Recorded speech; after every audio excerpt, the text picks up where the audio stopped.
কলেজের প্রতিবাদ প্রতিরোধে তিনি পিছলে পা বেড়ান, পথে থাকেন। সে দীপালি ভট্টাচার্য তিনি আসবেন।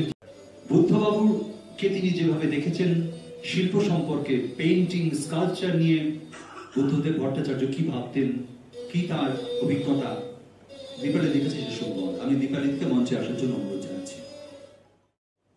আজকে আর সকলের মতোই আমি আমার কতগুলো ব্যক্তিগত অভিজ্ঞতার থেকে সেইভাবে যে খুব অনেক কিছু অনেকভাবে দেখেছি তা সত্য নয়, তবে সরকারি চারু ও কারু মহাবিদ্যালয়ে দীর্ঘকাল পড়ানোর সূত্রে, এটা সরকারি কলেজ হওয়ার জন্যে ওনার সঙ্গে অনেকবারই দেখা হয়েছে, কথোপকথন হয়েছে, অনেকবার নানা আর্জি নিয়ে দাবি নিয়ে গিয়েছি এবং আমার সেই কিছু কিছু অভিজ্ঞতা আমি আপনাদের কাছে তুলে ধরব। প্রথমত শিল্প সম্বন্ধে আমাদের কলেজটাকে উনি শিল্পের পীঠস্থানই মনে করতেন। তখন 150 বছর পুরনো এই কলেজটাকে উনি মনে করতেন যে মন্দিরের মতো। এইখান থেকেই জন্ম হয়েছিল বেঙ্গল স্কুলের। একদিন একটা দীর্ঘ আলোচনার মধ্যে উনি অবন ঠাকুর কিভাবে হাবিল সাহেবের সঙ্গে এইখান থেকেই বেঙ্গল স্কুলের সূচনা করেছিলেন এবং তার পরবর্তীকালে তার অনুরণন কিভাবে সারা ভারতবর্ষে ছড়িয়ে পড়ে সেটা একটা ন্যাশনালিস্ট মুভমেন্টে পরিণত হয়েছিল, তাই নিয়ে দীর্ঘ আলোচনা হয়।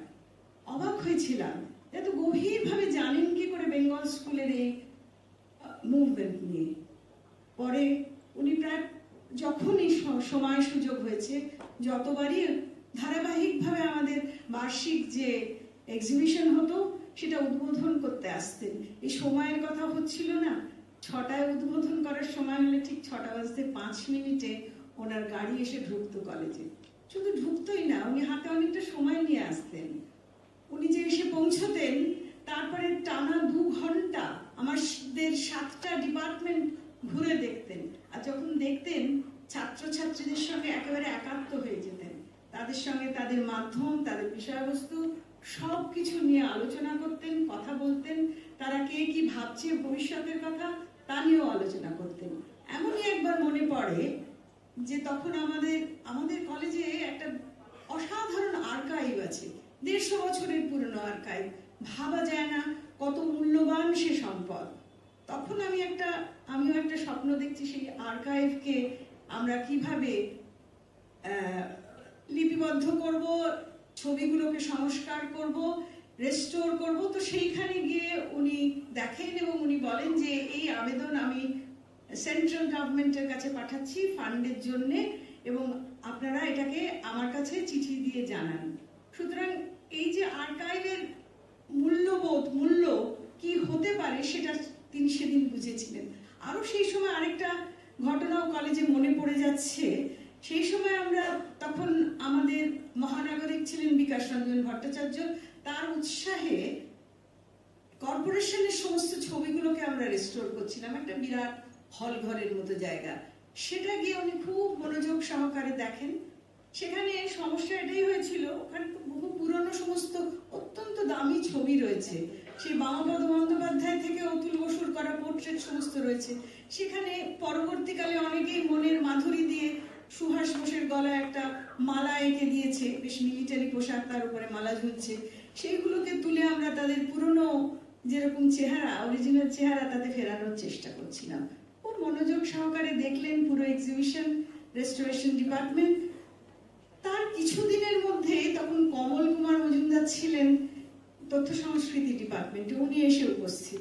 উনি বললেন, স্যার বলছেন যে আমাদের তথ্য সংস্কৃতি বিভাগে এখানে অনেক ছবি রয়েছে, চিত্তপ্রসাদের সমস্ত ছবি, সোমনাথ হরের ছবি, জয়নুল আবেদিনের ছবি, যামিনী রায়ের ছবি, এত ছবি রয়েছে। এগুলোকে কি একটুখানি পরিষ্কার করে এগুলোকে কি আমরা একটা ক্যাটালগিং করে তুলতে পারি না? আপনারা যদি একটুখানি ভূমিকা নেন। এখানে আমার বলার বিষয় এটা যে ওনার এই এত বড় রাজ্য পরিচালনার এত দায়িত্ব, এই সবকিছু সত্ত্বেও কিন্তু উনি ভুলে যাননি যে রাজ্য চারুকলার এই ছবিগুলোকে একটা ভালোভাবে তাদেরকে পরিষ্কার পরিচ্ছন্নভাবে স্টোর করা যেতে পারে, একটা আর্কাইভ তৈরি হতে পারে।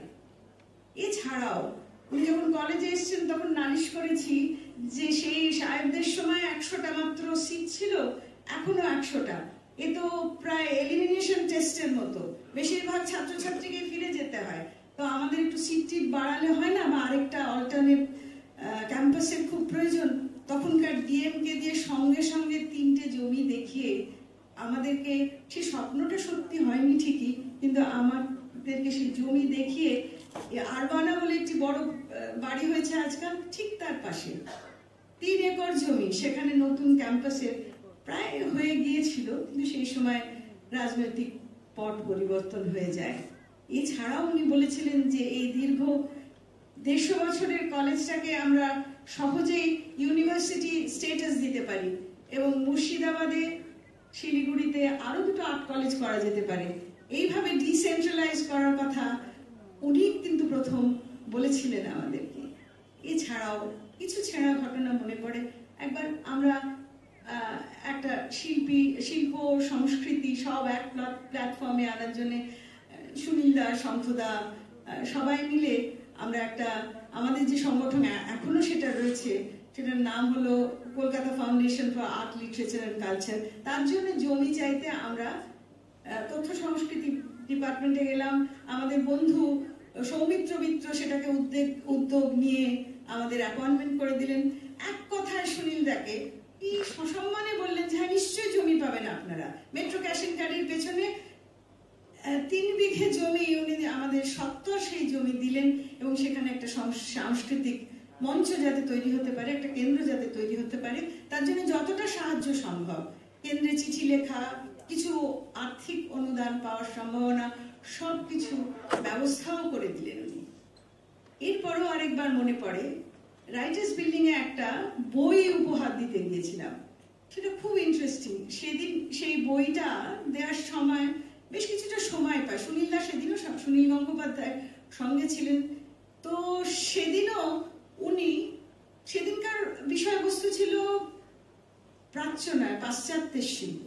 সেদিন উনি প্রথমে আমাদের সঙ্গে আলোচনা শুরু হলো পাবলো পিকাসোকে নিয়ে, এবং পাবলো পিকাসোর গোয়ার্নিকা যে আজকের দিনেও কতখানি রেলিভেন্ট, সেই ছবি যে যুগজয়ী, কালজয়ী, তাই নিয়ে, এবং সালভাদর দালিকে নিয়ে, যে একজন মানুষ এই সুরিয়ালিস্ট মুভমেন্টের যিনি পুরোধা, একটা কবিতা, স্বপ্ন সবকিছু মিলিয়ে যে ছবি আঁকা যায়, তাই নিয়ে দীর্ঘ আলোচনা হলো। ছবির বই উনি রাখতেন, ছবির বই কালেকশন করতেন, এবং ওনার এই শিল্প সম্পর্কে, শিল্পীদের সম্পর্কে এই সম্যক জ্ঞান, এই যে উৎসাহ দেখে সত্যি সেদিনকে মনে হয়েছিল যে একজন পূর্ণ মানুষের সঙ্গে, সম্পূর্ণ মানুষের সঙ্গে, ব্যক্তির সঙ্গে আমরা আলোচনায় বসেছি। এছাড়া আমাদের দেশের তৎকালীন চিন্তামণি কর, তার বাড়ি যে তিনি স্টেটকে দিয়ে গেলেন, সে ব্যাপারে উৎসাহ দেখানো। আমার মনে আছে সোমনাথ হোর প্রায় অসুস্থ হতেন। একটু আগেই আমি যেমন শুনছিলাম যে উনি নীরবে সবকিছু করতেন। সোমনাথ দার সমস্ত চিকিৎসার ভার ছিল, উনি সমস্ত সুব্যবস্থা করে দিয়েছিলেন। পিজি স্পেশাল ওয়ার্ডে সোমনাথ দা বারে বারে এসে থেকেছেন, সেখানে চিকিৎসা পেয়েছেন। শিল্পীদের সঙ্গে ওনার একটা, বিজন চৌধুরীর কথা না বললে হয় না। বিজনদার সঙ্গে ওনার একদম ছোট, বিজনদা যেন ছোট ভাই মনে করতেন। আচ্ছা, তোদের এই প্রবলেম হচ্ছে, এই সমস্যা হচ্ছে, আমি বলে সব ঠিক করে দিচ্ছি। ঠিক সেই ধরনের একটা যোগাযোগ সব সময় ছিল। আমি খুব সুদীর্ঘ করব না আমার বক্তব্য, তবে আরেকটা যুগান্তকারী কাজ উনি যেটা করেছিলেন সেটা না বলে পারা যায় না। সেটা হচ্ছে তথ্য সংস্কৃতি বিভাগ থেকে সেই সময় আমাদের এখানে না, এই কলকাতা শহরে যে খুব সমস্ত যেসব শিল্পীরা ছবি এঁকে গিয়েছেন তাদের যে একটা বড় গ্যালারি আছে এমনটা নয়, কিন্তু উনি যে কাজটা করেছিলেন সেই সময় শঙ্কর মজুমদার এবং তার সহচর অনেকে মিলে উনি প্রায় 50 জন শিল্পীর ওপরে ডকুমেন্টারি করেছিলেন।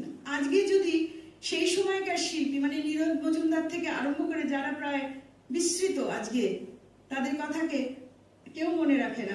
চিন্তামণি কর, ঈশা মোহাম্মদ থেকে আরম্ভ করে প্রত্যেকের, অনেক সেই সময় রবীন মণ্ডল, বিজন চৌধুরী, প্রকাশ কর্মকার, এইভাবে শুরু করে একেবারে পুরনো শিল্পীর থেকে তৎকালীন যারা খানিকটা অল্প বয়সী, প্রায় 50টা ছবির উনি নিজে করিয়েছিলেন তথ্য তথ্য সংস্কৃতি দপ্তর থেকে। আজকে যদি কিছু থাকে, সেই সব শিল্পীদের ব্যাপারে যদি কারোর কিছু জানার থাকে বা কোনো ছাত্রছাত্রীরা যদি রিসার্চ করতে যায়, ওই ছবিগুলো কিন্তু সত্যি সত্যি আমাদের কাছে সব বিরাট একটা মূল্যবান সম্পদ। উনি বিশ্বাস করতেন যে শিশু বয়স থেকে শিশুদের মধ্যে ছবির মধ্যে দিয়ে তাদেরকে ছবি চেনাতে, ছবি বোঝাতে শুরু করা উচিত, যাতে করে তারা যখন বড় হয় ছবি সম্বন্ধে তাদের একটা ইন্টারেস্ট তৈরি হয়। আসলে কি ছিল জানেন তো, উনি সম্পূর্ণ আপাদমস্তক একজন সংস্কৃতি মনোভাবাপন্ন মানুষ ছিলেন। আর উনি স্বপ্ন দেখতেন যে একটা সুন্দর বাংলা তৈরি হবে, যেখানে শিল্প, সংস্কৃতি, সুস্বাস্থ্য, যুবকদের কর্মসংস্থান, এই সব কিছু নিয়ে আমরা ভারতবর্ষের একটা সব থেকে বেশি উন্নত মানের স্টেট হিসেবে থাকবো। এই স্বপ্ন দেখাটাই ওনার জীবন ছিল। নমস্কার।